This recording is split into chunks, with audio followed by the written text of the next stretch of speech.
Columbus statue in Liverpool.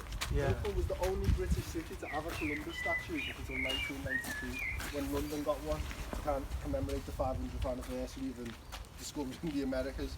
But what we also had, which again no other city had until the early 2000s, was a statue of Henry the Navigator, and you kind of get a pass. But really, without Henry the Navigator, you wouldn't have had Christopher Columbus, because Henry the Navigator is the one who financed the Portuguese voyages to West Africa, which opens up West Africa to trade with Europe. So this is a real key figure. He's also married into the, well, he was also part of the British royal family in the late medieval period. Now, this guy, so he's the one who finances the voyages, and then he's the one who kind of makes it transatlantic, because the first slave voyages he was involved in was transporting people up the West African coast who'd been bought in Nigeria, what is now modern day Nigeria. And they'd buy people back there and then ship them up to what is now Sierra Leone. But that's not, obviously that's not transatlantic. But then the guy over here is the guy who kind of started the transatlantic slave trade, but not in the way that you think. So was Sierra Leone, was it created? Or were people in Sierra Leone already? There was people there, but it's not Sierra Leone. Don't think there's the nation. It wasn't. Let's go back to the geographical nation. But Sierra Leone is not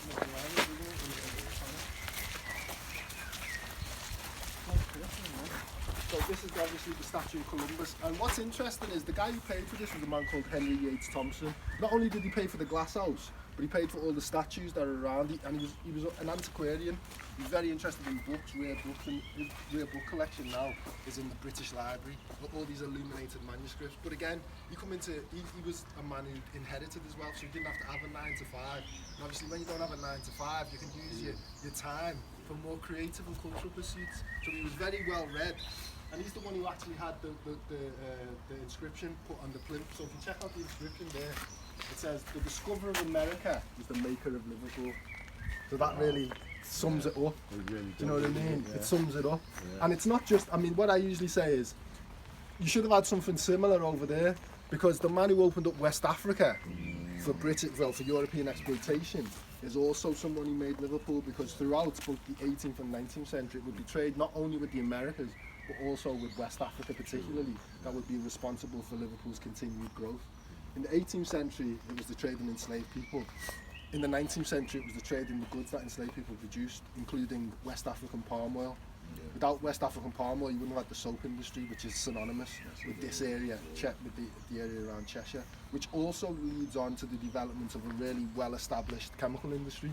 So, you know, if you think about ICI, which used to be down by Runcorn, that comes out of this very early process manufacturing alkalis, because what you have to do to make soap is you have to mix fat with alkali. So it's no good just having the palm oil if you haven't got the alkali. So the two things come up together, and that's what leads to, you know, port sunlight. Did it link into Unilever and stuff like that? Yeah. 100%. Unilever is a company with that's synonymous.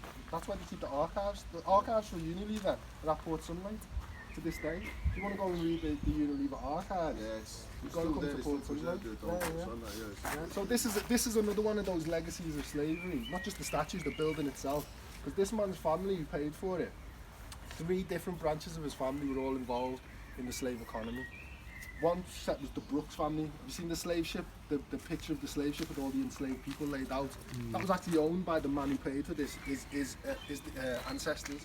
Then you had the Yates family, who was his father's family, and they were plantation owners who received loads of money when slavery was abolished for all the enslaved people they owned in Jamaica. They owned about more than 2,000 people in Jamaica. And then you had the Thompson family.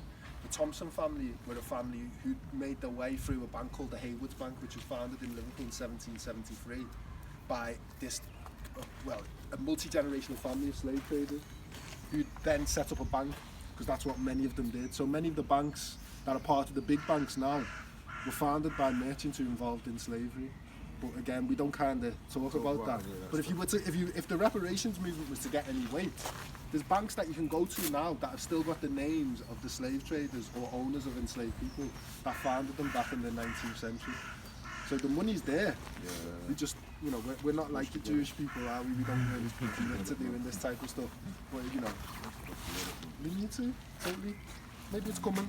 You know, the demand has to be made. I mean, the real thing was after George Floyd, because Lloyd's of London said they were going to pay